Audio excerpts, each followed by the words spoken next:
जय श्री राम। 18वें अध्याय का 60वां श्लोक। स्वभावजेन कौन्तेय निबद्धः स्वेन कर्मणा कर्तुं नेच्छसि यन्मो हात्करिष्यस्य वशो अपि तत्। स्वभावजेन कौन्तेय निबद्धः स्वेन कर्मणा कर्तुं न इच्छसि यत् मोहात् करिष्यसि अवशः अपि तत्। अर्थात हे कुंती पुत्र, जिस कर्म को तू मोह के कारण करना नहीं चाहता उसको भी अपने पूर्वकृत स्वाभाविक कर्म से बंधा हुआ परवश होकर करेगा। प्रश्न है, कौन्तेय संबोधन का क्या भाव है? अर्जुन की माता कुंती बड़ी वीर महिला थी। उसने स्वयं श्री कृष्ण के हाथ संदेशा भेजते समय पांडवों को युद्ध के लिए उत्साहित किया था। अतः भगवान यहाँ अर्जुन को कौन्तेय नाम से संबोधित करके यह भाव दिखलाते हैं कि तुम वीर माता के पुत्र हो, स्वयं भी शूरवीर हो, इसलिए तुमसे युद्ध किए बिना नहीं रहा जाएगा। प्रश्न है कि जिस कर्म को तू मोह के कारण करना नहीं चाहता, इस कथन का क्या भाव है? इससे भगवान ने यह दिखलाया है कि तुम क्षत्रिय हो, युद्ध करना तुम्हारा स्वाभाविक धर्म है, अतएव वह तुम्हारे लिए पाप कर्म नहीं है, इसलिए उसे न करने की इच्छा करना किसी प्रकार भी उचित नहीं है। इस पर भी जो तुम न्याय से प्राप्त युद्ध रूप सहज कर्म को करना नहीं चाहते हो, इसमें केवल मात्र तुम्हारा अविवेक ही हेतु है, दूसरा कोई युक्ति युक्त कारण नहीं है।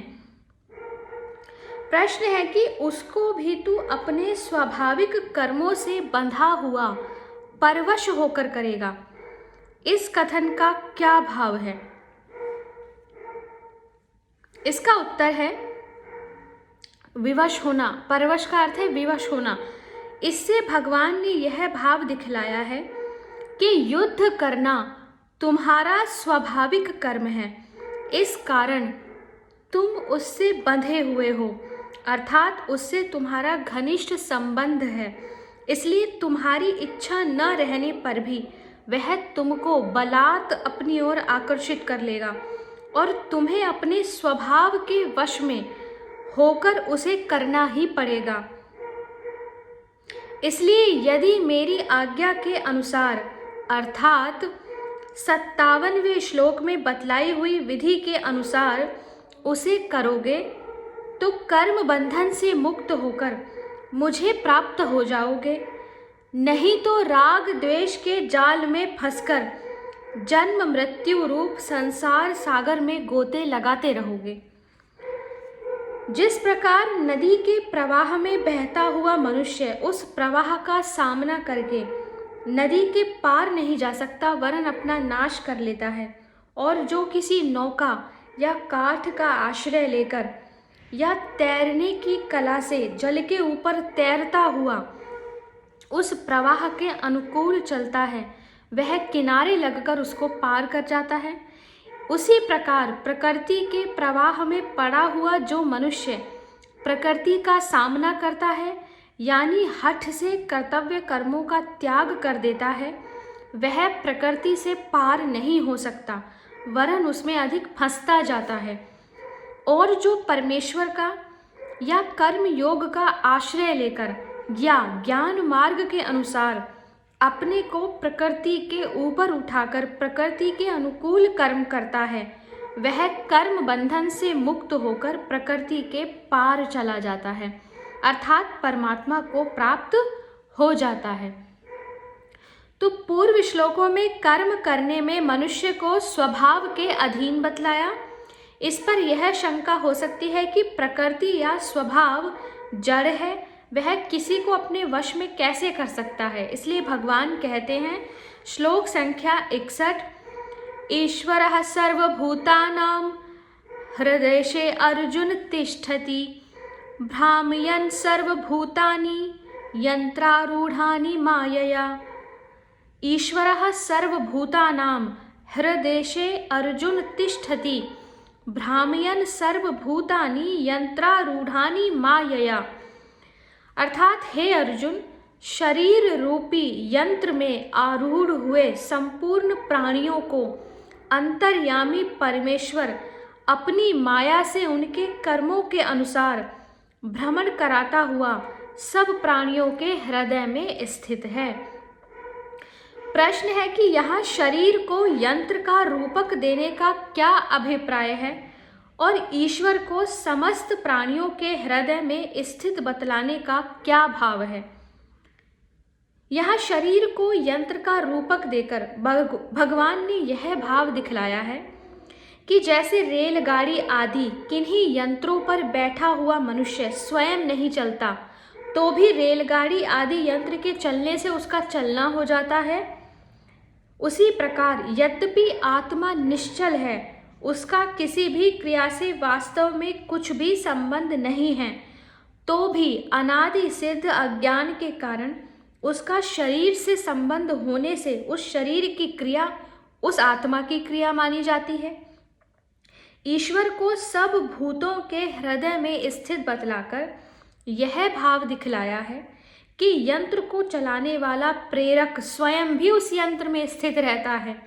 उसी प्रकार ईश्वर भी समस्त प्राणियों के अंतःकरण में स्थित है और हृदय में स्थित रहते हुए ही उनके कर्म अनुसार उनको भ्रमण कराता रहता है। इसलिए ईश्वर के किसी भी विधान में जरा भी भूल नहीं हो सकती, क्योंकि वे सर्वशक्तिमान, सर्वव्यापी, सर्वज्ञ परमेश्वर उनके समस्त कर्मों को भली भांति जानते हैं।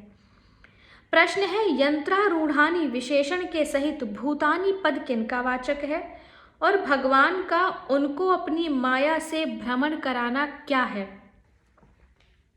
इसका उत्तर है कि शरीर रूपी यंत्र में स्थित समस्त प्राणियों का वाचक यहाँ यंत्रारूढ़ानि विशेषण के सहित भूतानि पद है। शरीर रूपी यंत्र में जो आरूढ़ मनुष्य है उसका वाचक यहाँ भूतानि पद है। उन सबको उनके पूर्व अर्जित कर्म संस्कारों के अनुसार फल भुगतान के लिए बार बार विभिन्न योनियों में उत्पन्न करना तथा भिन्न भिन्न पदार्थों से, क्रियाओं से, प्राणियों से उनका संयोग, मिलना, वियोग, बिछुड़ना और उनके स्वभाव प्रकृति के अनुसार उन्हें पुनः चेष्टा करने में लगाना, यही भगवान का उन प्राणियों को अपनी माया द्वारा भ्रमण कराना है। प्रश्न है कि कर्म करने में और न करने में मनुष्य स्वतंत्र है या परतंत्र। यदि परतंत्र है तो किस रूप में है तथा किसके परतंत्र है, प्रकृति के, स्वभाव के अथवा ईश्वर के। क्योंकि कहीं तो मनुष्य का कर्मों में अधिकार बतलाकर उसे स्वतंत्र, कहीं प्रकृति के अधीन और कहीं ईश्वर के अधीन बतलाया है। इस अध्याय में भी 59वें 60वें श्लोक में प्रकृति के और स्वभाव के अधीन बतलाया है तथा इस श्लोक में ईश्वर के अधीन बताया, इसलिए इसका स्पष्टीकरण होना चाहिए। इसका उत्तर है कि कर्म करने और न करने में मनुष्य परतंत्र है, इसलिए यह कहा गया है कि कोई भी प्राणी क्षण मात्र भी बिना कर्म किए नहीं रह सकता। मनुष्य का जो कर्म करने में अधिकार बतलाया गया है उसका अभिप्राय भी उसको स्वतंत्र बताना नहीं है बल्कि परतंत्र बताना ही है, क्योंकि उसके कर्मों के त्याग में अशक्यता सूचित की गई है। अब रह गया यह प्रश्न कि मनुष्य किसके अधीन होकर कार्य करता है। तो इसके संबंध में यह बात है कि मनुष्य को प्रकृति के अधीन बतलाना, स्वभाव के अधीन बतलाना या ईश्वर के अधीन बतलाना। प्रकृति, स्वभाव, ईश्वर ये तीनों एक ही हैं, क्योंकि स्वभाव और प्रकृति तो पर्यायवाची शब्द हैं और ईश्वर स्वयं निरपेक्ष भाव से अर्थात सर्वथा निर्लिप्त रहते हुए ही उन जीवों की प्रकृति के अनुरूप अपनी माया शक्ति के द्वारा उनको कर्मों में नियुक्त करते हैं। ईश्वर ही हमें कर्मों में लगाते हैं, इसलिए ईश्वर के अधीन बतलाना प्रकृति के ही अधीन बतलाना है। दूसरे पक्ष में ईश्वर ही प्रकृति के स्वामी और प्रेरक हैं। इस कारण प्रकृति के अधीन बतलाना भी ईश्वर के ही अधीन बतलाना है। रही यह बात कि यदि मनुष्य सर्वथा ही परतंत्र है तो फिर उसके उद्धार होने का क्या उपाय है और उसके लिए कर्तव्य अकर्तव्य का विधान करने वाले शास्त्रों की क्या आवश्यकता है।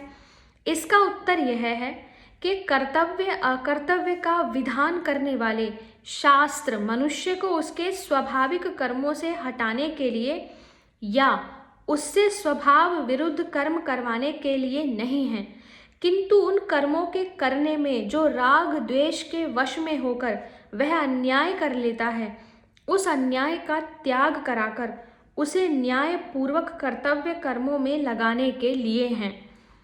इसलिए मनुष्य कर्म करने में स्वभाव के परतंत्र होते हुए भी उस स्वभाव का सुधार करने में परतंत्र नहीं है। अतएव यदि वह शास्त्र और महापुरुषों के उपदेश से सचेत होकर प्रकृति के प्रेरक सर्वशक्तिमान परमेश्वर की शरण ग्रहण कर ले और राग द्वेष आदि विकारों का त्याग करके शास्त्र विधि के अनुसार न्याय पूर्वक अपने स्वाभाविक कर्मों को निष्काम भाव से करता हुआ अपना जीवन बिताने लगे तो उसका उद्धार हो सकता है। श्लोक संख्या 62 से आगे के वीडियो में पढ़ेंगे। हरे कृष्णा।